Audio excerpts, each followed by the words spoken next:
최서원 씨의 국정농단 혐의에 대해 오늘 최종적인 법률적 판단이 내려졌습니다. 대법원은 뇌물수수와 직권남용 권리행사 방해 등의 혐의로 기소된 최 씨에 대해 징역 18년과 벌금 200억 원을 확정했습니다. 얼마 전 옥중 회고록을 낸 최서원 씨에 대한 법의 판단을 사건만장에서 들여다봅니다. 박근혜 정부 국정농단 사건으로 재판을 받았던 최서원 씨의 대법원 제3고심 선고가 오늘 나왔습니다.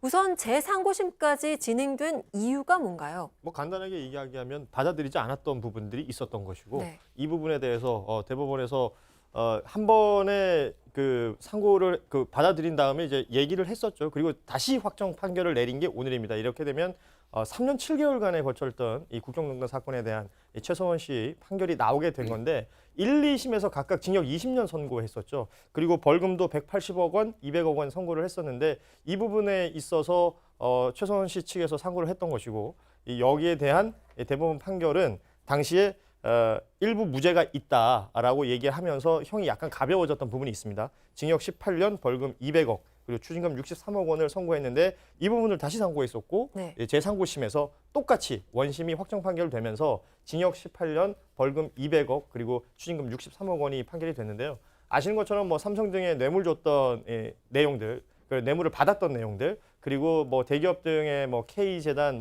미르재단 이제 다 기억나시죠? 그들에게 큰 돈의 출연금을 받아냈던 내용들, 이런 내용들 쭉 다 포함해서 나왔던 이 결과고요. 3년 7개월간의 내용들이 쭉 다 결론이 났다라고 이해하시면 될 것 같습니다. 함께 기소됐던 청와대 안종범 수석 관련해서도 판결이 나왔는데 징역 4년에 벌금 6천만 원, 그리고 추징금이 1,990만 원 이렇게 판결이 났습니다. 흔히 통상적으로 대법원이 종지부를 찍는 곳이라고 생각을 한다면 대법원에서 두 번째 판단이 나온 겁니다. 지난해 대법원 전원합의체 상고심에서 최서원 씨의 혐의 가운데 일부 혐의에 대해서 무죄 취지로 파기환송됐었는데 이거 이유 다시 한번 살펴볼까요? 네, 이제 지난해 7월에 대법원은 전원합의체를 통해서 유무죄 결정에 있어서 2심 결론의 대부분의 범죄는 인정을 하되 한 가지 인정하지 않은 것이 있죠. 그것이 바로 기업들에 대한 강요죄 부분인데요. 앞서 말씀해 주신 것 같이 삼성에 대한 승마와 관련된 마필 지원이나 그리고 박 전 대통령과 삼성 간의 경영권 승계에 대한 대가로 받은 16억 2,800만 원 뇌물로 본 것이 맞습니다. 그러나 기업들에 대한 강요죄 부분, 그러니까 재단법인의 출연금을 내거나 또 특정 단체 지원금을 지급하게 하는 것 등에 관해서는 그 해당 언동의 내용과 경위, 요구 당시의 상황 등에 비춰보면 강요죄에 있어서 그 수단이 협박이 돼야 되거든요. 강요죄에서 얘기하는 협박의 정도는 미치지 못했다. 그러니까 이 부분에 있어서는 무죄 판단을 하는 것이 맞다는 취지로 이제 파기환송을 했고 고등법원은 다시 그에 따라서 판단을 그대로 하고 다만 이제 이번에는 제3고심에서는 고등법원의 판결을 그대로 수용한 것이죠. 네. 그러니까 지난해 8월이었습니다. 대법원이 강요 혐의에 대해서 무죄 취지로 파기환송을 하면서 이 파기환송심 재판이 진행이 됐었는데 역시나 핵심 이 요점은 강요 부분입니다. 그러니까 사실 그것 때문에 인연이 깎였던 거거든요. 그러니까 첫 번째 상고심에서 파기환송을 하면서 조금 전에 김 변호사 말씀하셨던 것처럼 이 강요 부분은 협박이라고 보기 좀 어렵다라고 해서 파기환송을 했고 그럼 파기환송심은 대법원에서 파기환송 한 취지대로 대부분 판단을 합니다. 네. 그럼 여기서 판단했는데 대법원에서 다시 아닌데라고 할 수가 없잖아요. 그러니까 사실 파기환송심에서 결정이 났다면 이번에 제3고심에서 나오는 결정은 동일하게 유지될 수밖에 없었던 것이고 그래서 그에 대해서 동일하게 판단하게 된 겁니다. 그러면서 파기환송심에서 재판부가 징역 18년을 선고를 했습니다. 그러면서 최서원 씨에게 엄중한 책임을 묻는 것은 불가피하다라고 밝혔는데요. 교수님, 여기에는 어떤 이유가 있을까요? 두 가지 그 이유를 다뤘어요. 최서원 같은 경우에는 박 전 대통령은 그렇잖아요. 국민으로부터 위임받은 권한을 행사하는 사람 아니겠습니까? 네. 그런 이 대통령의 권한을 사적인 이익을 위해서 사용을 했다는 거죠. 즉 이를테면 우리가 그동안 얘기했던 대기업으로부터 뇌물을 수수하는 등 여러 가지 있지 않습니까? 그렇게 함으로써 결국은 국정 질서를 문란하게 하고 국가 조직 체계를 혼란하게 했다는 거 하나. 두 번째는 이제 그 일로 인해서 대통령이 탄핵을 받게 됐지 않습니까? 그 탄핵을 받게 되면서 우리 사회가 어떻게 됐어요? 국민 간의 위화감 내지는 갈등이 조장됐다는 말이죠. 네. 그리고 그거는 지금 현재도 여전히 이어지고 있다는 겁니다. 따라서 이 최서원으로부터 이런 두 가지 이 그 잘못한 부분에 대해서 엄중 책임을 물어야 된다. 이런 취지입니다. 네. 그런데 한 가지 눈여겨볼 부분이 파기환송심에서 2심 판결보다 추징금이 줄었어요. 네, 추징금이 7억 정도 줄었죠. 일단 1심에서 징역 20년에 벌금 180억, 추징금 72억이었다가 항소심에서는 징역 20년은 그대로 하고 벌금은 20억 올라서 200억 원, 그다음에 추징금이 2억 줄어 70억이었는데 이번에 다 돌고 돌아서 마지막 최종적으로 확정된 건 추징금이 63억입니다. 근데 벌금은 뭐고 추징금은 뭐고 좀 헷갈리실 텐데 네. 벌금은 쉽게 말해서 이 죄에 따른 형벌을 받은 거고요.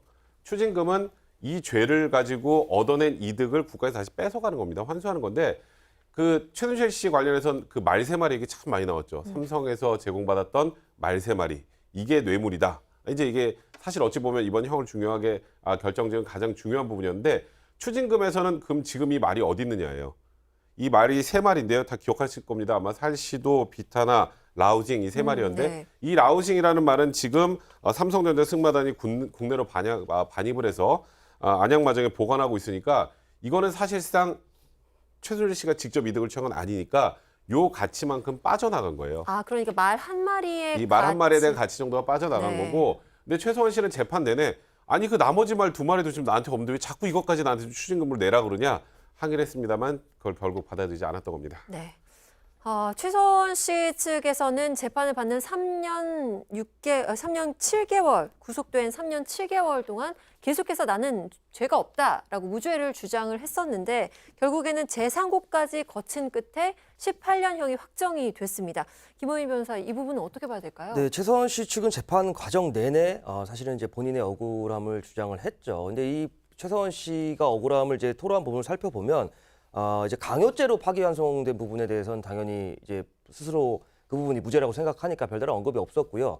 파기환송된 재판에서 삼성의 승마와 관련된 마필 관련해서는 파기환송심이 대법원의 판결에 정확히 뭐라고 얘기했냐면 대법원의 판결에 기생한 판단을 내리지 말고 독립적으로 사건의 진실을 바라봐 달라라고 얘기를 했는데요. 사실은 이러한 최서원 씨 얘기는 그것이 옳고 그름을 떠나서 법률적으로는 전혀 절대 잘못된 부분입니다. 왜냐하면 파기환송심은 대법원에서 이제 판단한 부분, 옳고 그름에 대한 판단만을 해주는 것이고 대법원은 이랬죠. 뇌물죄가 있고 강요죄가 있는데 뇌물죄는 확정한다. 다만 강요죄에 대해서만 무죄 취지를 다시 판단하라고 내렸으면 그것은 대한민국 어떤 국민이 재판을 받더라도 강요죄에 대해서만 재판을 받으라는 취지인 거예요. 네. 근데 사실은 그런 법 위에 군림하는 국민은 없지 않습니까? 그런 부분을 무시하고 형사소송법에 있는 법 외적인 판단을 해달라고 얘기하는 것 자체가 사실은 상식적으로 맞지 않다는 부분은 좀 꼭 짚고 싶고요.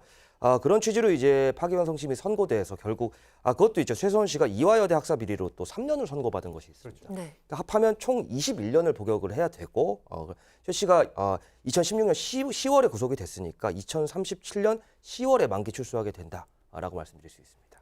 그렇다면 이 모든 내용에 대해서 최서원 씨 측 변호인은 어떤 얘기를 했는지 함께 들어보시죠.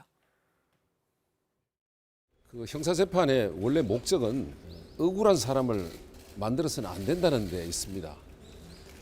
그런데 이 3년 7개월 동안 법정에서 이루어진 일들은 결론적으로 박 전 대통령을 비롯해가지고 최서원에 대해서 중형을 선고하는 18년, 20년 이상 되는 이런 억울한 결과를 낳았습니다. 이 국정농단 사건은 선전선동에 의해서 촉발된 일시적인 여론에 의해서 정치권이 박근혜 정부를 타도하면서 일어난 사건입니다. 일시적인 군중 여론에 휘둘리지 말고 재판하라는 것도 대단히 중요한 덕목 중에 하나인데요. 우리 현재 사법부는 그 한계를 벗어나지 못했다고 생각합니다. 그러니까 억울한 결과다라고 정리를 할 수가 있겠는데요. 특검에서도 대법원의 확정 판결과 관련해서 입장을 내놨습니다. 소개를 좀 해주시죠. 앞서 그 이경재 변호사가 이제 이 판결 잘못된 판결로 계속 인용되고 회자될 것이다라는 얘기까지 했었거든요. 네. 이 부분에 대해서 이 박영수 특검 오랜만에 또 이름이 등장하게 되는데 일단 대법원의 판단을 존중한다라고 얘기하면서 이번 사건 3년 7개월 동안 수사하면서 결론이 난 부분은 이 실체적 진실의 어떤 규명이 됐다라는 부분 그리고 또 그에 합당한 처벌이 내려졌다는 부분에서 그 의미를 둔다라는 얘기를 했습니다. 그리고 이게 뇌물을 받은 사람이 이번에 처벌이 된 거잖아요. 그러면서 뇌물을 준 사람으로 지금 지목되고 있는 삼성 이재용 부회장의 이 공소 유지에 최선을 다하겠다라고 하면서 자신감을 내보였는데 뇌물 준 사람과 받은 사람 함께 처벌된다는 얘기는 방송에서 참 많이 했었는데 이 부분에 대해서도 특검의 수사 내용 또 앞으로의 그 공소 내용 계속 지켜볼 필요가 있어 보입니다. 네. 앞서서 최서원 씨 측의 변호인의 얘기를 들었습니다. 그런데 최서원 씨도 최근에 이 옥중에서 낸 회고록이죠. 여기서도 재심에 대해서 언급을 했는데요. 어떤 내용인가요? 먼저 그 앵커께서 회고록이라고 얘기하셨는데 네. 회고록이 아니고요. 회오록입니다. 회오록. 예, 그러면 회고록과 회오록이 어떻게 다르냐면요. 회고록은 과거를 돌아보는 겁니다. 네. 그 회오록은 깨달을 오자예요. 과거로부터 뭔가 깨우친 바가 있다 그 소리예요. 그러니까 이 최성원 씨 같은 경우는 그 옥중에서 이제 회오록을 쓴 거예요. 제목은 나는 누구인가입니다. 나는 누구인가. 이제 이거를 아마 책을 쓴 것 같은데 뭐 그 내용 속에 보면 뭐 이 국가 권력, 즉 말하면 검찰로부터 각종 진술, 회유, 협박, 뭐 삼족을 뭐 멸하겠다는 뭐 이런 폭언도 들었다 이런 내용이 있었고 단지 내가 권력자의 옆에 있었다는 이유만으로 항의 한번 제대로 못 해보고 지금 감옥 생활하고 있다. 이후에 내가 이제 기회가 되면 재심 요청하겠다. 그런 날이 언젠가 올 것이다. 뭐 이런 내용의 그 회오록입니다. 굉장히 네. 어렵네요. 그냥 회고록이나 회오록이나 예, 어려운데요. 지금 그거를 쓰고 있고 본인이 뭐 그렇다고 옥중에서 출판 기념회는 못 하잖아요. 네. 아마 그 이경재 변호사를 통해서 이 밖으로 이 회오록이 지금 이렇게 조금씩 나오고 있는 것 같습니다.